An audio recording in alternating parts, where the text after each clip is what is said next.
Макар и повечето електроника да не е закачена, това е първото пускане на ток. The decision was made and the restoration began from the interior, and the first thing that was done is a transmission tunnel. It was scraped from all the dust and burned parts. The tunnel was cleaned with metal brush to a bare metal. After that was repainted with two components epoxy primer and acrylic paint, then the SIAM sealer was reapplied. The adhesive soundproofing isolation of the transmission tunnel has to be replaced. I had to do some improvisations to make it. I ordered a universal sheet of CTK soundproofing layer and used the old burned sheets as templates to recreate them by using a dummy knife. Here we are, the end result. The biggest challenge up to this point turned out to be the damaged electrical wiring. The burnt and damaged section located under the windshield is actually the main part of the electrical wiring that connects the left and right side of the body. This is the thickest loom of electrical wires. I also noticed that the electrical system of the AMG models has certain differences compared to non-AMG models. Finding the correct wiring from the 55 AMG model proved to be an impossible task. I realized that I need to find a car with as many options as possible in order to cut out the burnt part and replace it with a good one.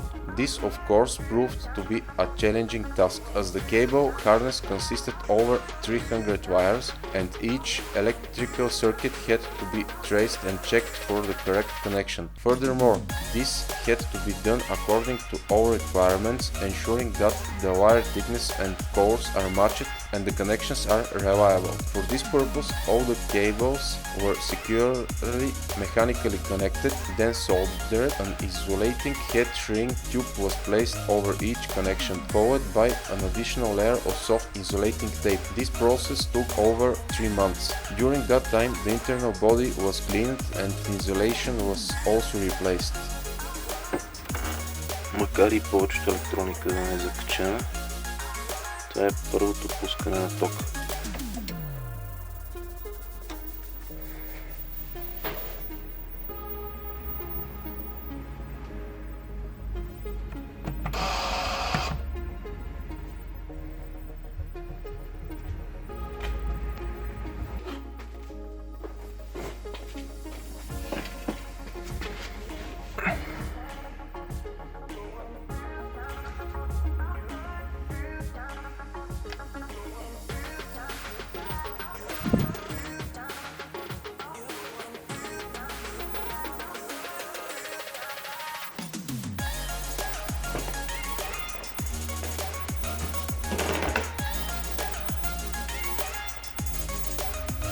After the electrical wires were restored and certain cars' electrical models were installed, it became possible to connect the diagnostic tool and check the vehicle's mileage, which was surprisingly low.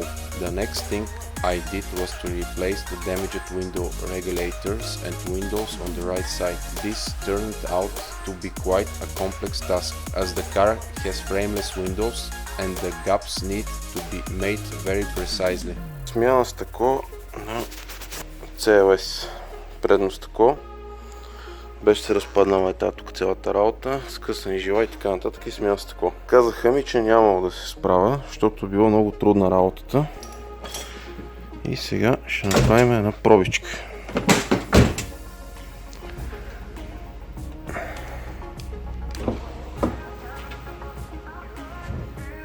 Така.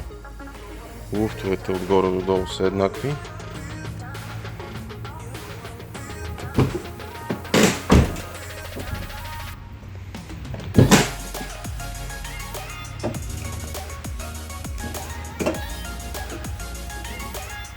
The next thing I attempted was to raise the air suspension to its normal height using the diagnostic tool. It turned out that the front left suspension airbag was damaged. Out of pure curiosity, I disassembled it to see what's inside and sent it for repair. After the repair, I finally managed to get the AMG CLS back on its wheels and able to be maneuvered.